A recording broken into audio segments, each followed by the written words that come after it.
Kuanzia sasa usitegemee kumuona Dudu Baya akijihusisha na masuala ya muziki tena. Na hii ni baada ya leo tarehe 17 mwezi wa 4 mwaka 2020 Baraza la Sanaa BASATA limeweza kumfungia rasmi, na sio tu kumfungia, limefuta mpaka usajili wa cheti chake.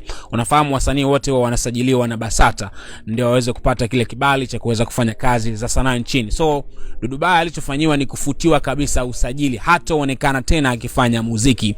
Na wameweka barua kwenye akaunti yao ya Instagram ambayo inasomeka: yahusu msanii Godfrey Tumaini Ngelela almaarufu kama Dudu Baya kufutiwa usajili na Baraza la Sanaa la Taifa BASATA kwa kuzingatia maslahi mapana ya sekta ya sanaa, na kwa mujibu wa sheria namba 23 ya mwaka 1984 ikisomwa kwa pamoja na marekebisho yake ya mwaka 2019 kupitia kifungu cha 4.3 sura ya 204, Mheshimiwa Waziri wa Habari, Utamaduni, Sanaa na Michezo ameliagiza Baraza la Sanaa la Taifa BASATA kuchukua hatua kali dhidi ya msanii Godfrey Tumaini Ngelela almaarufu kama Dudu Baya.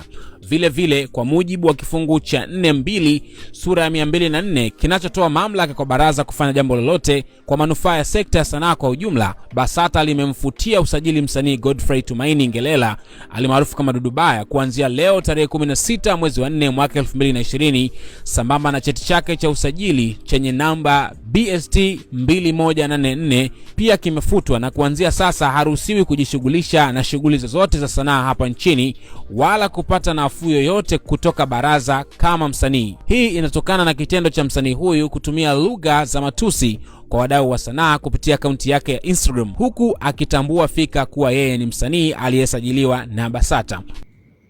Watanzania mnajua na maadui wengi sana, na nimelala asubuhi, nimeamka saa 2 usiku nikakuta na posti nyingi sana za maadui zangu ambao wametumwa, na hasa wachambuzi wanadai kwamba mimi nimefungiwa na serikali kufanya shughuli za sanaa toka mwaka 2020. Nakubali kwamba wakati waziri wa habari, utamaduni na michezo alikuwa Harrison Mwakyembe, nilifungiwa na BASATA. Baadaye nikakata rufaa, nikapanda juu kwa waziri, na Mwakyembe akaniita ofisini kwake ya waziri wa habari Posta, na kesi ikaisha hapo na nikaruhusiwa kuendelea na sanaa.